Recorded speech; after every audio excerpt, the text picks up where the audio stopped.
ഇടുക്കി മൂന്നാറിൽ KSRTCയുടെ royal view double decker bus service തുടങ്ങി. മൂന്നാർ മുതൽ ആനയിറങ്കൽ വരെയാണ് ബസ് സർവീസ് നടത്തുക.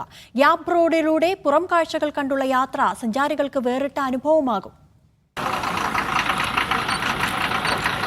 റോയൽ വ്യൂ എന്ന പേര് പോലെ തന്നെയാണ് ബസ്സിൽ നിന്നുള്ള കാഴ്ചകളും.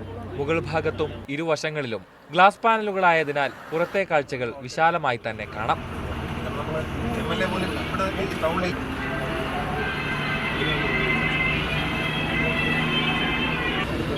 200-400 എന്നിങ്ങനെയാണ് ടിക്കറ്റ് നിരക്ക്. മുകളിലും താഴെയുമായി 48 പേർക്ക് യാത്ര ചെയ്യാം. മൂന്നാർ മുതൽ പെരിയ കനാൽ വരെ രാവിലെ 7-നും 11:30-ക്കും ഉച്ചകഴിഞ്ഞ് 3:30-ക്കുമാണ് സർവീസ്. കുടിവെള്ളം ഉൾപ്പെടെ ബസ്സിൽ ക്രമീകരിച്ചിട്ടുണ്ട്. സാധാരണക്കാരായ ആൾക്കാർക്ക് ഇതുവരെ കാണാത്ത ഒരു മൂന്നാർ കാണാനുള്ള അവസരമാണ് ഈ ബസ് കൊണ്ട് ഉദ്ദേശിക്കുന്നത്. പിന്നെ ഈ മുഴുവൻ കണ്ണാടിയാണ്, ഗ്ലാസ് വേണൂശം എല്ലാം കണ്ണാടിയാണ്. രാവിലെ മിസ്റ്റുള്ള സമയത്ത് പോവുകയാണെങ്കിൽ ഈ മിസ്റ്റ് ഇങ്ങോട്ട് വരുമ്പോൾ ഈ സാധനം മിസ്റ്റിനകത്തൂടെ പ്ലെയിൻ മേഘങ്ങളുടെ ഇടയിലൂടെ പോകുന്ന പോലെ ഒരു അനുഭൂതി ഉണ്ടാവും.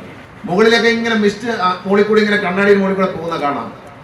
കോട്ടയം മഴയുള്ള സമയത്ത് കാണാൻ അതിമനോഹരമായിരിക്കും. മഴത്തുള്ളികൾ ഈ മുകളിലത്തെ ഗ്ലാസ്സിൽ ഇങ്ങനെ വീണ് ചെതറുന്ന മനോഹരമായ കാഴ്ചയുണ്ട്.